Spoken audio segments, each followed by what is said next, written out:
हरिओम. चिंतन प्रवचन क्रमांक 23.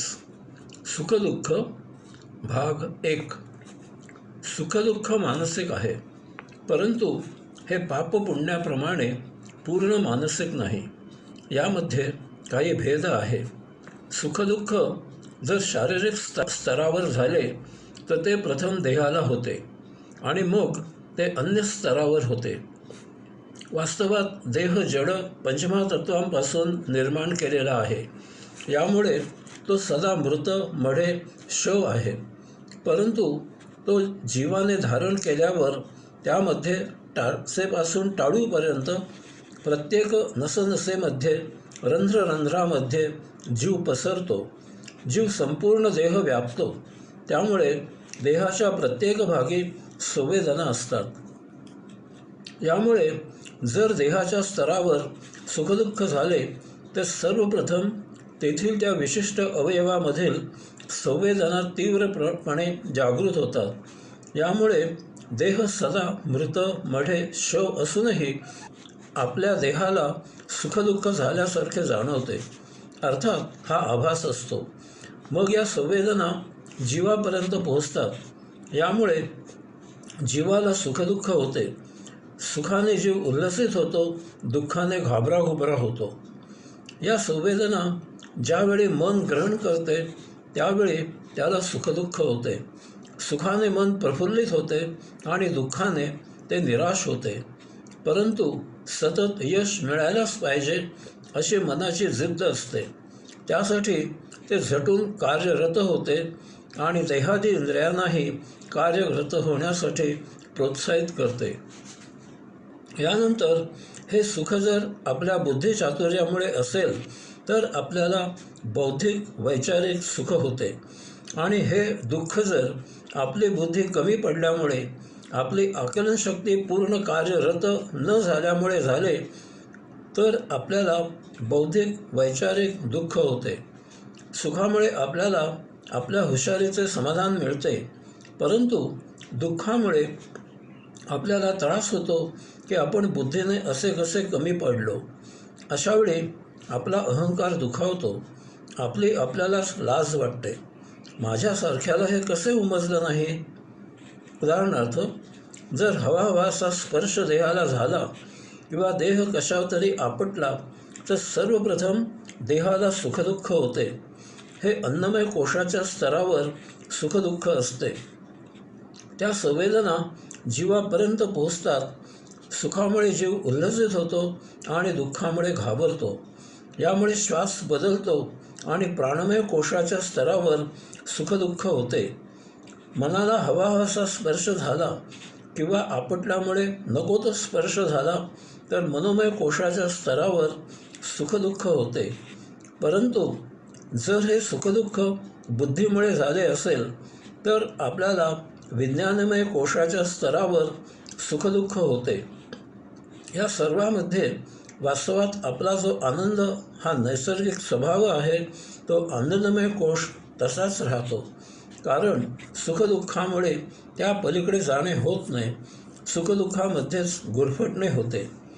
यासाठी आपल्याला अन्नमय कोश म्हणजे देहाच्या स्तराअतीत, प्राणमय कोश म्हणजे जीवदशेच्या स्तराअतीत, मनोमय कोश म्हणजे मनाच्या स्तराअतीत, विज्ञानमय कोश म्हणजे ज्ञान विज्ञानाच्या स्तराअतीत जावे लागते. अशा प्रकारे चारही कोश पार केल्यावर देह, जीव, मन, विज्ञान यांच्या अतीत प्रविष्ट झाल्यावर यायोगे सुखदुःख असे दोन्हीही नष्ट होतात आणि आपण अवसात्म्याच्या द्वारी पोहोचतो. तेथे आपला योग जुळून येतो. तेथे आनंदमय कोश म्हणजे कैवल्य प्राप्त होते. यासाठी आपल्याला सुखदुःखाच्या छटा जाणून घ्याव्या लागतात. आपल्याला आपल्या अपेक्षेप्रमाणे मिळाले की सुख होते आणि तसे न मिळाल्यास दुःख होते. आपले दुःख दूर झाले किंवा त्याची तीव्रता कमी झाली की सुख होते. आपले सुख नष्ट झाले किंवा ते कमी झाले की आपल्याला दुःख होते. काय आहेत आपल्या अपेक्षा? आपल्या अपेक्षा भौतिक आहेत आणि हीच मोठी अडचण आहे. आपल्याला भरपूर धन, प्रसिद्धी, प्रतिष्ठा हवी असते. आपल्याला मान सन्मान हवा असतो. आपल्याला आपले कौतुक व्हायला हवे असते. आपल्याला अधिकार हवा असतो. आपल्याला सर्व प्रकारे सुख हवे असते. आपल्याला आपला देह निरोगी सुदृढ हवा असतो.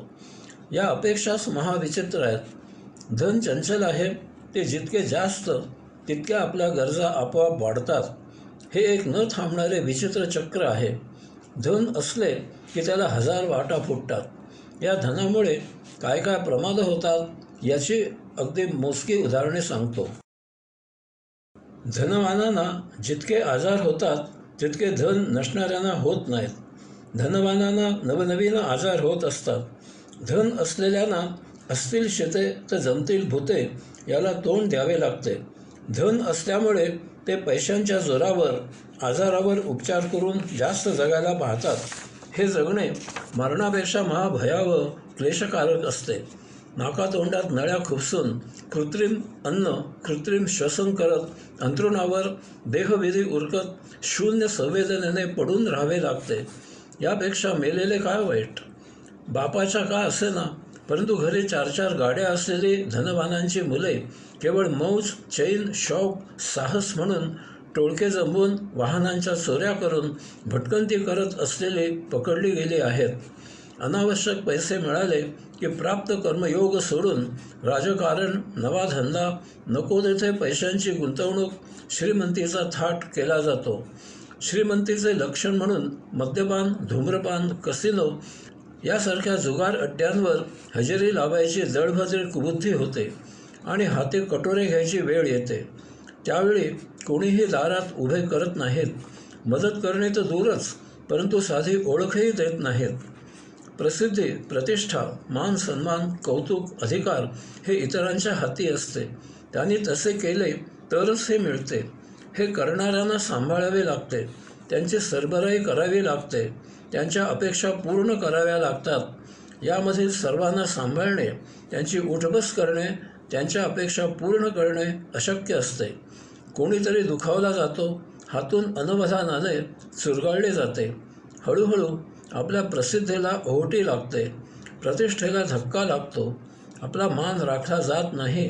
कौतुकाऐवजी निंदा केली जाते.